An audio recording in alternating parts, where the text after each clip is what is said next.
अस्सलाम वालेकुम फ्रेंड्स, मेरा नाम है फेरी और आप देख रहे हैं फेरी हिस्टोरिकल वीडियोस। तो मुख्तलिफ़ किस्म के फल खाना हम सबको बहुत पसंद होता है और ये हमारी सेहत के लिए भी बहुत अच्छे होते हैं। ये हमारी सेहत के लिए भी काफ़ी अच्छे होते हैं क्योंकि इन फलों में काफ़ी ऐसे विटामिन भी होते हैं जो हमें ताकत बनाए रखने में भी हमारी मदद करते हैं। नॉर्मली हमें ज़्यादातर फ्रूट्स जो हैं वो 100 रुपये पर केजी के हिसाब से मिल जाते हैं, लेकिन हमारी इस दुनिया में बहुत सी चीज़ें ऐसी हैं जिनके बारे में हम नहीं जानते होंगे। इन्हीं में से एक बहुत ही अजीब बात है महंगे फ्रूट्स। इस दुनिया में कुछ ऐसे भी स्पेशल फ्रूट्स हैं जो आपकी सोच से भी ज़्यादा महंगे हैं। आज की इस वीडियो में मैं भी आपको कुछ ऐसे ही महंगे 3 फ्रूट्स के बारे में बताने लगी। Number 10, Sekai Ichi apple. Sekai Ichi एक जापानी कंपनी है जो 1960 से अपना बिजनेस कर रही है। इनकी सबसे इम्पोर्टेंट प्रोडक्ट्स में से एक है एप्पल। इन एप्पल्स की कीमत इतनी ज़्यादा क्यों है आप जानकर हैरान रह जाएंगे। एक स्काई एप्पल की कीमत $21 है, यानी कि लगभग पाकिस्तानी 2600 रुपये हैं। लेकिन ये इतने महंगे क्यों हैं? ये इतने महंगे अपनी शानदार क्वालिटी और वज़न की वजह से होते हैं। हर एप्पल का वज़न तकरीबन 900 ग्राम होता है, जो कि नॉर्मल एप्पल से काफ़ी ज़्यादा होता है। इसी तरह एक एप्पल को पूरी फैमिली खा सकती है, इसलिए इसकी कीमत ज़्यादा होती है। Number 9, Ruby Roman grapes. ये ग्रेप्स सिर्फ जापान में उगाए जाते हैं। ये ग्रेप्स जिस कैटेगरी में होते हैं उसे टेबल कहा जाता है। इन्हें खाने में ज़्यादा इस्तेमाल नहीं किया जाता, बल्कि इनका इस्तेमाल स्पेशली शराब बनाने के लिए किया जाता है। इनकी प्राइस जानना चाहते हैं तो सुनने के लिए तैयार हो जाएं। इनके एक ग्रेप्स की कीमत लगभग 2600 रुपये है, यानी $21 और पाकिस्तानी 2600 रुपये। और ये मैंने सिर्फ एक ग्रेप्स की कीमत बताई है, सिर्फ एक गुच्छे की नहीं। इसके बाद आता है नंबर 8, सैम्बिकिया क्वीन स्ट्रॉबेरीज़, और इन्हें परफेक्ट स्ट्रॉबेरी भी कहा जाता है। इन्हें 12 गुच्छों के एक पैक में एक साथ जो है वो बेचा जाता है और हर एक पैक की कीमत तकरीबन $85, यानी कि पाकिस्तानी 10,000 रुपये होती है। यानी आपको एक पैकेट $85 में मिलेगा। ये स्ट्रॉबेरी इतनी महंगी क्यों है? ये इसके पैक की वजह से, पैकिंग में मौजूद 12 स्ट्रॉबेरीज़ की वजह से, क्योंकि इनमें मौजूद 12 स्ट्रॉबेरीज़ बिल्कुल सेम होती हैं अपने साइज़, अपने वेट और अपने वज़न के हिसाब से। ये बिल्कुल सेम होती हैं और इन्हें हाथों से चुनकर बड़ी मेहनत से पैक किया जाता है, इसलिए इतनी ज़्यादा महंगी होती हैं। Number 7, square watermelon. इस तरह के एक वाटरमेलन की कीमत तकरीबन $800 होती है, यानी पाकिस्तानी लगभग 1 लाख रुपए। इनमें कोई ख़ास बात नहीं है, इनकी शेप की वजह से ही इनका प्राइस इतना ज़्यादा होता है। इन्हें जापान में स्पेशली डेकोरेशन के लिए उगाया जाता है, लेकिन जापान से बाहर दूसरे मुल्कों में इनकी बहुत ज़्यादा डिमांड है। इन्हें स्पेशल बॉक्सेस में उगाया जाता है जो कि हार्ड और स्क्वायर शेप में होते हैं।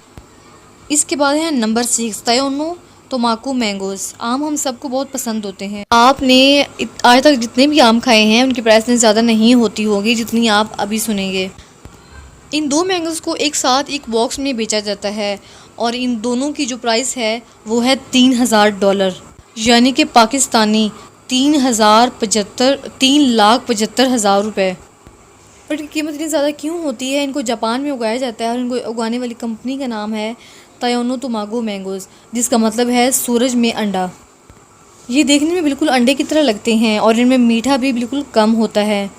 और इनको इतना ज़्यादा महंगा ख़रीद कर आप सुपरमैन तो नहीं बल्कि मैंगो मैन बन जाएंगे। नंबर 5, गोल्ड बार शेप वाटरमेलन्स। एक कंट्री में वहाँ का नया साल मनाने के लिए यहाँ के एक गांव के किसानों ने गोल्ड बार की शेप में यहाँ पर तरबूज उगाना शुरू कर दिए और इन्हें सिर्फ न्यू ईयर में नहीं बल्कि बाद में भी बेचा जाने लगा, वो भी महंगी कीमत में। इस तरह के एक जो है वो तरबूज की कीमत $75, यानी कि पाकिस्तानी 9300 रुपये होती है। Number 4, Buddha shapes pears. ये नाशपाती जापान में नहीं उगाए जाते बल्कि इन्हें चाइना में उगाया जाता है। जिस तरह का इनका नाम है, इनको इसी शेप में ही उगाया जाता है। इन्हें ऐसा शेप एक किसान के ज़रिए सांचे से मिलता है, इसी में इन्हें उगाया जाता है। इस तरह की हर एक नाशपाती की कीमत तकरीबन $9 है, यानी पाकिस्तानी 2500 रुपये। फिर भी नॉर्मल नाशपाती से भी ये बहुत ज़्यादा है। Number 3, car shaped watermelon. एक ऐसे मुल्क में जिसका मैं नाम नहीं लेना चाहूँगी, उसमें इनको ये कार की शेप में वाटरमेलन पसंद थे। शायद इसीलिए उनके किसानों ने ये कार की शेप में उगाना भी शुरू कर दिए और उन्होंने कोशिश में कामयाब हुए और उन्होंने उगा भी लिया, लेकिन ये ज़्यादा कार की शक्ल में नहीं नज़र आ रहे। फिर भी इनकी प्राइस जो है वो काफ़ी ज़्यादा है और इनकी जो कीमत है वो $500 है, यानी कि पाकिस्तानी 62,500 रुपये है। नंबर 2, रिज्यूग वाटरमेलन। ये वाटरमेलन इतने ज़्यादा महंगे क्यों हैं? ये वाटरमेलन सिर्फ अपनी किसी ख़ास शेप की वजह से नहीं, बल्कि अच्छे टेस्ट और अच्छे जायके की वजह से मशहूर है और इसके एक वाटरमेलन की कीमत $121, यानी कि पाकिस्तानी तकरीबन 16,000 रुपये है। इसे भी जापान में ही उगाया जाता है और ये काफ़ी रेयर वाटरमेलन है और इनके सिर्फ 100 पीसेस को ही हर साल उगाया जाता है। Number 1, northern territory mangoes. इन्हें ऑस्ट्रेलिया की एक कंपनी उगाती है। ऑस्ट्रेलिया की किसी भी सुपरमार्केट या नॉर्मल फ्रूट शॉप या नॉर्मल दुकान में आप नॉर्मल कीमत पर इन्हें ख़रीद सकते हैं। अब आप सोचेंगे कि मैंने सबसे नॉर्मल प्राइस वाले फ्रूट्स को नंबर 1 पे क्यों रखा, क्योंकि 2012 में इनके 12 आम तकरीबन $10,000 में बेचे गए थे, जो तकरीबन पाकिस्तान के 12 लाख लगभग 12 लाख के बराबर हैं। तो सिर्फ 12 आम 12 लाख के क्यों ख़रीदे गए? दरअसल कैंसर रिसर्च में चैरिटी के लिए इन आमों की बोली लगाई गई थी और तब ये आम इतने ज़्यादा महंगे बेचे गए थे। तो ये थे दुनिया के 10 महंगे तरीन फ्रूट्स और इस तरह की इन्फॉर्मेटिव वीडियोस देखने के लिए मेरे चैनल को सब्सक्राइब